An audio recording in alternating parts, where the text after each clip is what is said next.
और विश्वास करिए बहुत ही अद्भुत। वैसे तो संगम पर ही आपको महाकुंभ का आनंद मिलेगा, लेकिन यहाँ जो संगम हो रहा है उसमें भी कम आनंद नहीं है। चाहे राजनीतिक क्षेत्र की बात हो, विज्ञान के क्षेत्र की बात हो, प्रशासनिक क्षेत्र के कई अधिकारी हों, सभी से बातचीत चल रही है। लेकिन जैसा मैं लगातार कह रहा हूँ, महाकुंभ की बात होती है तो सबसे महत्वपूर्ण होते हैं अखाड़े, संत समाज, वो संस्थाएं जो लगातार धर्म के लिए, जागृति के लिए, जन जागरण के लिए कार्यरत हैं। और मेरे साथ ऐसे ही 3 बहुत ही बेहतरीन मेहमान अब पैनल पर जुड़ चुके हैं। श्री महामंडलेश्वर ज्ञानदास जी महाराज, श्री अणी अखाड़ा निर्मोही के महामंडलेश्वर हैं, आपका बहुत बहुत स्वागत करता हूं। महामंडलेश्वर डॉक्टर श्री बालेश्वर दास जी महाराज जो कि अध्यक्ष हैं दिगंबर अखाड़ा के, मैं आपका बहुत बहुत स्वागत करता हूं महामंडलेश्वर जी। स्वामी चिदानंद सरस्वती जी हमारे साथ मौजूद हैं जो कि अध्यक्ष हैं परमार्थ निकेतन आश्रम के। परमार्थ निकेतन काफ़ी कार्य कर रहा है। मैं आपसे ही शुरुआत करता हूं, तो किस तरह की तैयारियां इस वक्त कुंभ में हैं संस्थाओं के लिए? आपका भी कोई कैंप लगा है और उसमें किस तरह से शिष्य आ रहे हैं, वो थोड़ा सा बताएं ताकि लोगों को यहाँ भी एक झलक मिले कुंभ में क्या चल रहा है। मुझे लगता है कि इस बार का कुंभ अनोखा है, अलौकिक है, अद्भुत है, अकल्पनीय है। Never anybody thought about that कि ऐसा भी हो सकता है। मुझे तो पूरे विश्व में जाने का मौका मिलता है, बड़े बड़े इवेंट्स को भी देखा है मैंने, लेकिन मैं आपको कह सकता हूं ये भारत का सौभाग्य है कि भारत के पास एक ऐसे प्रधानमंत्री हैं जिनकी सोच ही अलग है। और ये आज अगर पूरे विश्व में कोई संकट है वो सोच का संकट है, और उन सोच के संकट के दौर में एक नई सोच पैदा करना, एक सोच रही कि महाभारत हुआ, वो भी सोच का परिणाम था। लेकिन एक सोच ये भी है कि अब इस देश को महाभारत की नहीं बल्कि महान भारत की आवश्यकता है। इसलिए इसे उस दिशा में ले जाने के लिए भारत के ऊर्जावान यशस्वी प्रधानमंत्री माननीय श्री नरेंद्र मोदी जी और उनके मार्गदर्शन में उत्तर प्रदेश को उत्तम प्रदेश बनाने वाले माननीय मुख्यमंत्री श्री योगी आदित्यनाथ जी, ये जोड़ी अमर रहे। ये जोड़ी सचमुच सबको जोड़ने के लिए है। सब जुड़े, सबको जोड़ा जाए, इसी का प्रयास है ये कुंभ, इसी का प्रयास ये कुंभ है। इसलिए and let me tell you, पूरे विश्व में इतना सब कुछ देखने के बाद आई कैन टेल यू कि पूरे विश्व में बड़े बड़े फंक्शन होते हैं, लेकिन इतना बड़ा कभी नहीं होता। लेकिन जब भी वहां कुछ भी होता है, निश्चित रूपेण क्राइम भी होते हैं, क्योस भी होते हैं। और यहां इतनी बड़ी गैदरिंग है, people are not gathered, people are together. इसलिए there is no crime, no chaos. कोई क्योस नहीं है, कोई क्राइम नहीं है, लेकिन अगर संदेश है वो है संगम का संदेश। संगम के तट से संगम का संदेश, यूनिटी का संदेश। क्योंकि बहुत सारी बातें आ रही हैं, बटेंगे कटेंगे, और एक है तो सेफ है, संभल भी आ रहा है, बहुत सारी बातें आई हैं। बहुत अच्छा, आपने ये शुरुआत में मुझे बड़ा अच्छा एक पॉइंट दे दिया। बल्कि इनफैक्ट मैं चाहूंगा कि इसी के इर्द गिर्द आ जाए। डॉक्टर बालेश्वर दास जी, मुझे आप ये बताएं कि कैसे आप इस महाभव्य है, नव्य है, और जैसा अभी चिदानंद जी कह रहे थे कि अकल्पनीय है। आप सभी भारत एक्सप्रेस को पहले तो साधुवाद कि आपने एक कुंभ यहाँ भी स्थापित कर दिया है। ऐसे महान विभूतियों के जो इकट्ठा करना आसान काम नहीं है, लेकिन आपने इकट्ठा राजनीतिक को भी किया, धार्मिक को किया। इसका सीधा सा प्रमाण पत्र तो यही है कि अपने अकल्पनीय है, तभी आपने इन विभूतियों के यहाँ इकट्ठा किया। और दूसरी चीज, पहले भी आपने कुंभ देखा है, पहले भी कुंभ के कार्यक्रमों को आपकी व्यवस्था देख ले, नल की व्यवस्था देख ले, सफाई की व्यवस्था देख ले। भारत के प्रत्येक प्रदेश से नागरिक, संत, महापुरुष, महामंडलेश्वर, जगतगुरु आए हुए हैं। सब जगह सुव्यवस्थित व्यवस्था। आप अगर प्रशासनिक देखें तो डीएम प्रयागराज, डीएम मेला, इनके दयानंद, विवेक चतुर्वेदी, विवेक शुक्ला, सभी 4 बजे रात्रि से सुबह तक जगते हैं। पूरे दिन काम करते हैं, पूरी रात काम करते हैं, कब सोते हैं कि फिर 10-11 बजे से ड्यूटी पे आ जाते हैं। तो आप इसका अनुमान करें कि उनको ऊर्जा मिल रही है कहाँ से? सिर्फ प्रयागराज संगम तीर्थ से, संतों के भजन प्रताप से, या माननीय मुख्यमंत्री जी स्वयं आ रहे हैं। इतनी बार आपने, जैसे अभी हमारे ओम प्रकाश जी बोल रहे थे, जितने भी मुख्यमंत्री या जो भी प्रभारी रहे, इतना दौड़ा कभी नहीं किया। स्वयं माननीय मुख्यमंत्री जी हर कैंप तक जाकर के जानकारी ले रहे हैं, कोई अव्यवस्था तो नहीं है। हमारे खाकचौक व्यवस्था समिति के प्रधानमंत्री संतोष दास सतुआ बाबा जी है, उनको एक जिम्मेदारी दी गई है कि भाई कोई भी संत अगर आता है तो किसी प्रकार की परेशानी न हो, क्योंकि आपको सभी प्रशासन के अधिकारी कर्मचारी जानते हैं। तो मैं आपको बड़ा स्नेह से बता दूं, आप पहले भी देखें गंगा जी के जल की स्थिति कितना तब था निर्मल और आज कितना निर्मल है, उसकी स्थिति को कहना नहीं, आप स्वयं देख रहे हैं। और रास्ते, बिजली, आने वाले लोगों में प्रेम, आप किसी कैंप में, मेरा भी गुरु कृपा शिविर संगम लोअर मार्ग पे महावीर और अक्षय भट्ट मार्ग के बीच लगा हुआ है। मेरा ही नहीं, सभी संत जो भी आते हैं अपने अपने हाथ से सामान लाते हैं, भंडारा बनाते हैं, सुबह नाश्ता, दोपहर में भोजन, फिर शाम को भोजन। जबकि हम प्रयाग आए हैं तपस्या करने के लिए, 12 वर्ष में हम आते हैं, मंथन करते कि हमने अभी तक क्या पाया, क्या खोया, या हमें आगे क्या करना। हमसे बड़े बड़े सिद्ध आते, हमसे बड़े बड़े महापुरुष आते, जैसे हम लोग के बीच में महाराज जी विराजमान है, तो हमें अनुभव करते कि हमारी साधना कैसी रही, हमारे गुरुजनों की साधना। जैसे पहले अद्भुत। देखिए, आपके ये जो निजी अनुभव होते हैं ये बहुत महत्व के होते हैं।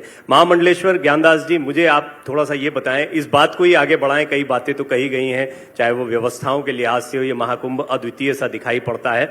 आप अखाड़ों की भूमिका को, अखाड़ों की व्यवस्थाओं को, और जो श्रद्धालु आ रहे हैं उनके प्रति उनका क्या आकर्षण आप लोगों के प्रति रहेगा, इसको कैसे आप बताना चाहेंगे? जय श्री महाकाल। पहले तो मैं आपके सभी दर्शकों को धन्यवाद दूंगा, और इस चैनल के माध्यम से आप महाकुंभ के दर्शन करिए, बहुत अद्भुत आनंद आएगा और अपने आप को धन्य भी महसूस करेंगे, क्योंकि इस प्रकार का नज़ारा मुझे लगता है कहीं दुनिया में नहीं दिखने को मिलता है। और संगम नगरी में अखाड़ों की व्यवस्था को लेकर जो आपने कहा, बड़ी अच्छी व्यवस्था, हमारे 500 वर्ष पुरानी व्यवस्था है। अखाड़े 13 अखाड़े इसलिए हमारे महापुरुषों ने, आचार्यों ने स्थापित किए हैं कि हमारे सभी संप्रदाय के संत एकत्रित रहे। अणी नाम सेना का है, और सभी अखाड़ों के जो संत हैं, इस सेना के रूप में कहीं भी कोई भी धर्म के ऊपर आपदा आवे, संकट आवे, तो तुरंत एकदम खड़े हो जावे। और वही नज़ारा आपको यहाँ संगम नगरी में अनेकों संप्रदाय, हमारे भारतवर्ष में 200 से ज़्यादा संप्रदाय हैं और 13 अखाड़े हैं। कोई ना कोई कहीं ना कहीं किसी ना किसी अखाड़े से जुड़े हैं, और 13 अखाड़ों में आप पूरा सनातन देखने को मिलेगा आपको, और अद्भुत व्यवस्था है। सब जितने भी लोग आ रहे हैं, बड़ा अच्छा उनको लग रहा है। भारत ही नहीं, विदेशों से लोग आ रहे हैं, आपने देखा भी है। पूज्य स्वामी जी का कैंप अद्भुत है, और हमारे स्वामी जी का भी। मैं दादू संप्रदाय से बहुत ज्यादा बढ़ गई। मैं तो यही सोच रहा हूँ, मतलब आप लोग बोल रहे हैं और मैं सोच रहा हूँ आपके कैंप कैसे होंगे। मैं वहां जाऊंगा, देखूंगा, और बड़ा अच्छा लगेगा कि आप लोग शायद पहचान भी जाए, हाँ तुम ही बात कर रहे थे, चलो आ जाओ। बिल्कुल आपको मतलब वहां भीड़ भाड़, मेरा प्रश्न का ये मतलब था कि लोगों का एक्सेस कितना आसान है, कितना सहज है। आप आ रहे हैं, लोग आराम से, या बहुत ज्यादा तादाद में लोग होंगे तो थोड़ा सा एक व्यवस्था बनाने के लिए आपको रिस्ट्रिक्शन भी करने पड़ेंगे। प्रशासनिक व्यवस्था के हिसाब से तो वो उनके स्तर से कर ही रहे हैं, लेकिन हमारे जो जितने भी कैंप है, शिविर है, खालसे हैं, महामंडलेश्वरों के शिविर है, सब अपने भक्तों के द्वारा व्यवस्था बनाई जा रही है। अलग से प्रशासनिक व्यवस्था तो है ही, लेकिन संतों के द्वारा भी अच्छी व्यवस्था कैंपों में बनाई जा रही है, ताकि हर व्यक्ति आके वहाँ विश्राम करे और उनको भोजन मिले।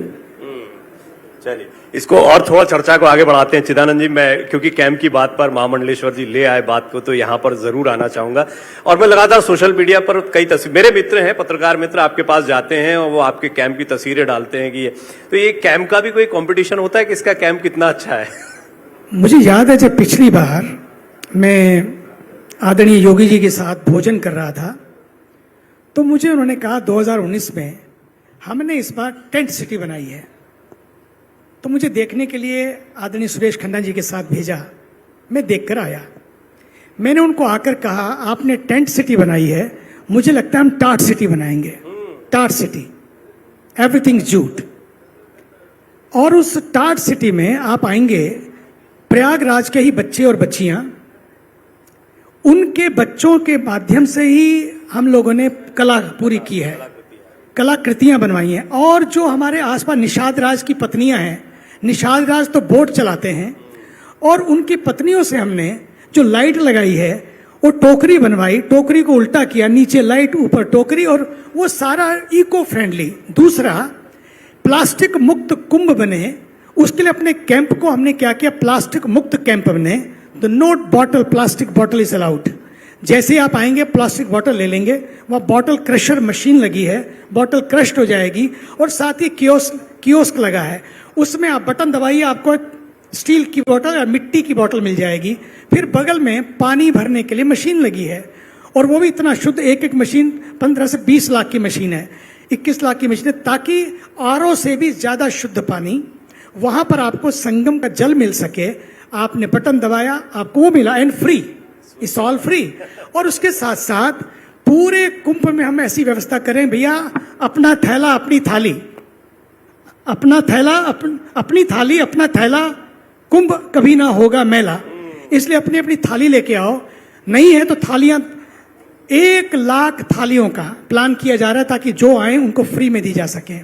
भारत की एक ऐसी ऊर्जावान संस्था जिसने इस देश को नहीं पूरे विश्व में लोगों को ऊर्जा दी है, राष्ट्रीय स्वयं सेवक संघ, उन्होंने भी किया कि 10 लाख थालियां लोगों को फ्री में दी जाएं, हर कैंप को थाली मिले, हर कैंप को थैला मिले, ताकि कुंभ ना हो मैला।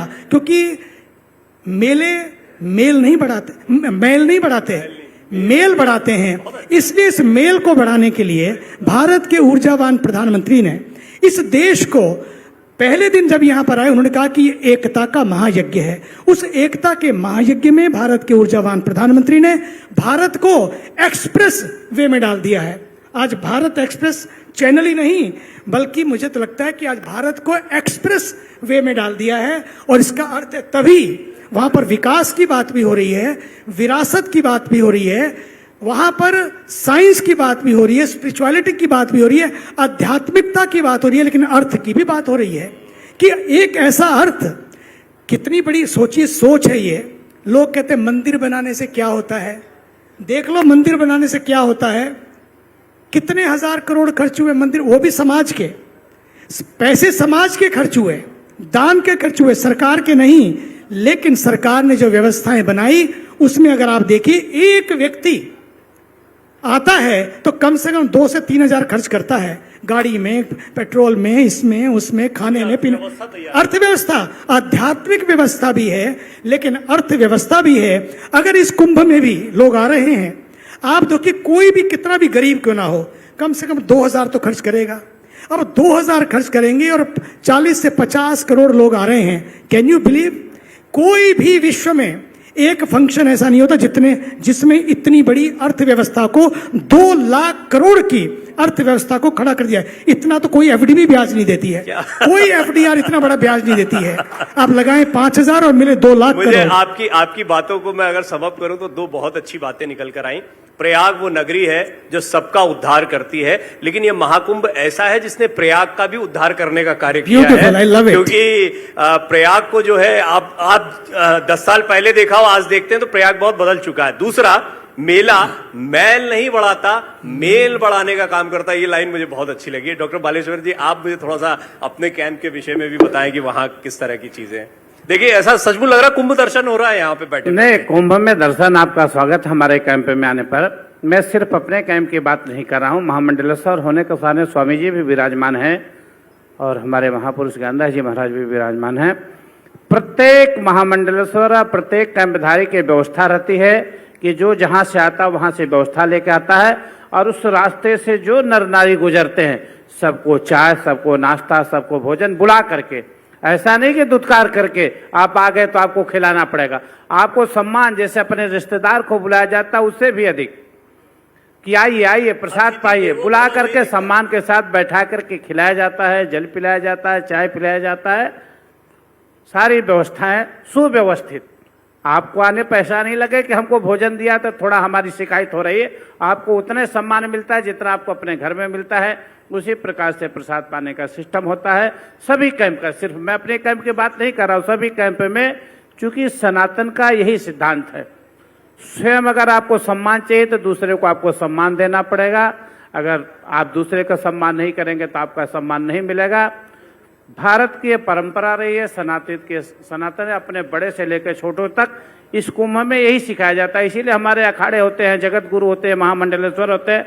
अपने समाज में परंपरा क्या है, आपकी शिक्षा क्या है, वो दी जाती है। जी ज्ञानदास जी, एक चीज जो अभी दर्शक या जो श्रद्धालु आ रहे हैं वो आपसे जरूर सुनना चाहेंगे। अभी देश भर में कई लोग आपको देख रहे होंगे, सुन रहे होंगे, उनको बताइए कि जब वो आ रहे हैं तो वो कितना सहज भाव से आए। कोई यहाँ पर चुनौती कि कई बार ये सोचकर कि बहुत भीड़ होगी, करोड़ों लोग आ रहे हैं, तो घबराहट सी भी हो जाती है, तो वो थोड़ा सा बताएं, उनका कॉन्फिडेंस बढ़ाएं। आपकी क्या स्थितियां हैं, क्या परिस्थितियां, आप बेहतर बता पाएंगे। जी, ऐसा सचमुच में है। लोग अपने से भी जितने जुड़े हैं आश्रम से, अखाड़े से, वो लोग कह रहे हैं कि भीड़ बहुत होगी, स्वामी जी कैसे पहुंच पाएंगे, कैसे आएंगे।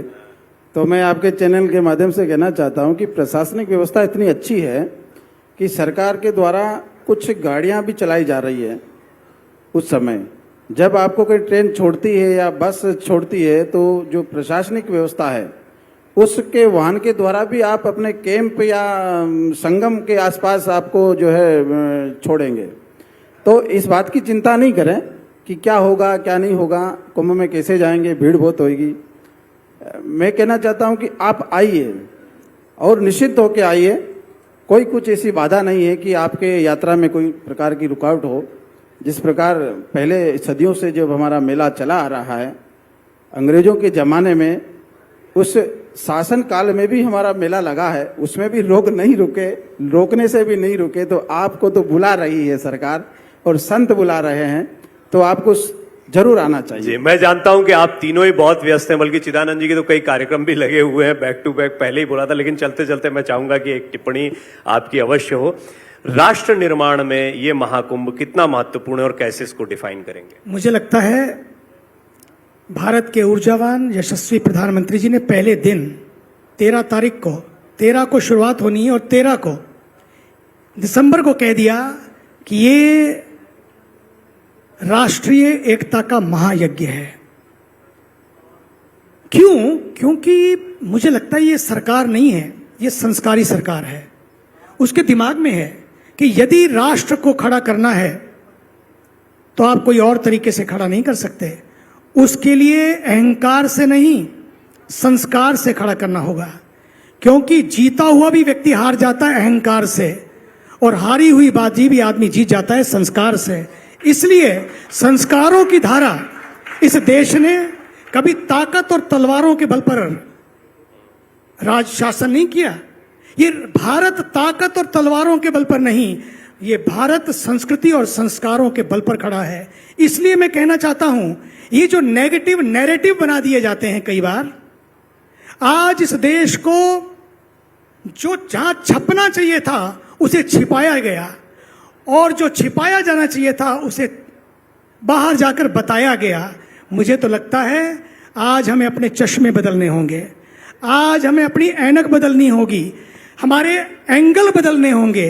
एंगल बदलेंगे तो ट्रायंगल बदलेंगे, ऐनक बदलेगी, चश्मा बदलेगा तो बहुत कुछ बदल जाएगा। इसलिए मैं चाहता हूं ये राष्ट्र का यज्ञ, इस देश से समता, सद्भाव, समरसता की धारा बहेगी। संगम के तट से संगम का संदेश जाएगा। जहां लगेगा आकर देखो, विश्व के लोगों, जब डुबकी लगती है तो वहां सब एक हो जाते हैं, वहां सब सेफ रहते हैं। और इसलिए मैंने बात बताई थी, ये जो योगी जी ने कहा अगर बटेंगे तो कटेंगे का मतलब है ये संदेश है, आइए लगाएं मिलकर डुबकी, जो भेदभाव है उसको मतलब तोड़ें। हर धर्म के लोगों का आह्वान आप कर रहे हैं, ये एक स्पष्ट हो जाए कि सभी धर्मों का आप आह्वान कर रहे हैं अपने इस वक्त। मैं तो कहता हूं ये देश सबका है, इसको सबको सजाना है। ना शक से, ना शक की नजरों से देखें। हक से क्यों नहीं बात करते हम लोग, शक से क्यों देखते हैं? ना शक से जिए, ना मैं तो लगता है कि शिकायतों में जिए, ना शिकवे करें। अगर कोई शिकवा है, शिकायत है, शक है, आओ ना मैदान में, संविधान हमारे साथ है। चाहे बात संभल की भी क्यों ना हो, डरना किस बात का, खुदने दो, एक जगह नहीं हर जगह खुदने दो। हु केयर्स, अगर सच है सच ही निकलेगा। इसलिए उस सत्य के लिए साहस चाहिए, समर्पण चाहिए। अगर मेरे अंदर साहस है, सत्य है, समर्पण है, तो भारत एक्सप्रेस वे पर चलेगा। और उसके लिए मैं आज कहना चाहता हूं, संभल जो है ये एक सिम्टम है, ये सिम्टम है, रोग तो बहुत दूर है, ये एक सिम्टम है। इसलिए संभल एक संदेश देता है कि संभल कहता है कि अब संभलने का समय आ गया है। संभल कहता है कि बहुत कुछ संभालो, नहीं तो बहुत कुछ संभाल लिया जाएगा। इसलिए जहां तक बंटने और कटने की बात है, मैं कहना चाहूंगा कि जब जब भारत बटा तब तब भारत कटा, जब जब भारत बटा तब तब भारत कटा, और जब जब भारत बटा तब तब भारत घटा।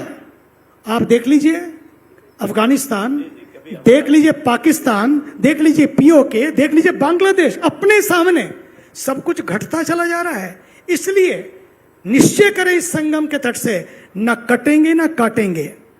ये सनातन है, ये बहुत बढ़िया बात बोली आप। ये सनातन आज है। आपने कई पंचलाइन दी जिसमें एक न कटेंगे न काटेंगे, न बटेंगे, न बांटेंगे, और न डरेंगे न डराएंगे। ये सनातन है, ये संगम है, यही कुंभ है। कुंभ कोई डुबकी का नाम नहीं है, ये सागर मंथन से शुरू होने वाली कहानी स्वयं के मंथन की कहानी है। ये अमृत मंथन को देने वाली कहानी आत्म मंथन की कहानी है। अगर आप आत्म मंथन करेंगे, उन मौलानाओं को भी लगेगा कि एक देश हमने ले लिया जिसमें 8 लाख हेक्टेयर जमीन है, और यहां पर वक्फ के पास 9.5 लाख हेक्टेयर करोड़ 9.5 लाख एकड़ की जमीन है। अगर ऐसा है, समय आ गया कि वक्फ की वाकफियत से भी वाकिफ होना चाहिए।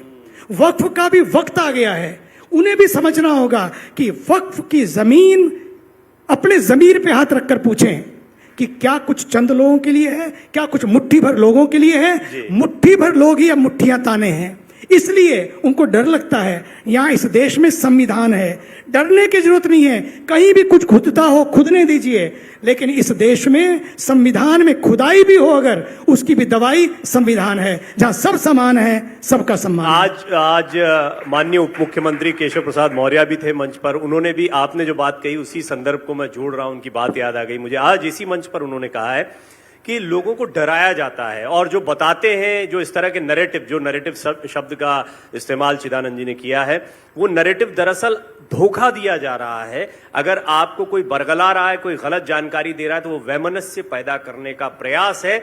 ये संगम, ये कुंभ एकता की मिसाल है। हम सबको एक होना है, हम सब एक हैं, एक ही संविधान से बंधे हुए हैं, वही सबसे बड़ा धर्म है। क्या सुंदर चर्चा रही आप लोगों से, मैं साधुवाद करता हूं, बहुत बहुत धन्यवाद देता हूं। और अपने सहयोगी पवन सेंगर को मैं आमंत्रित करता हूं, उत्तर प्रदेश के हमारे एडिटर हैं, वो आपको सम्मानित भी करेंगे। एक बार तालियां हो जाए भाई जोर से। जाते जाते अनम आप भी आए, और हाँ आप बोले अपनी बात। जाते जाते मैं भारत एक्सप्रेस का भी धन्यवाद करता हूं कि भारत को एक्सप्रेस वे पर लाने के लिए आप ऐसा ही प्रयास करें जहां पर भारत मून पर भी पहुंचे, मार पर भी पहुंचे, लेकिन ऐसा भारत बने जो जोड़ने वाला भारत बने।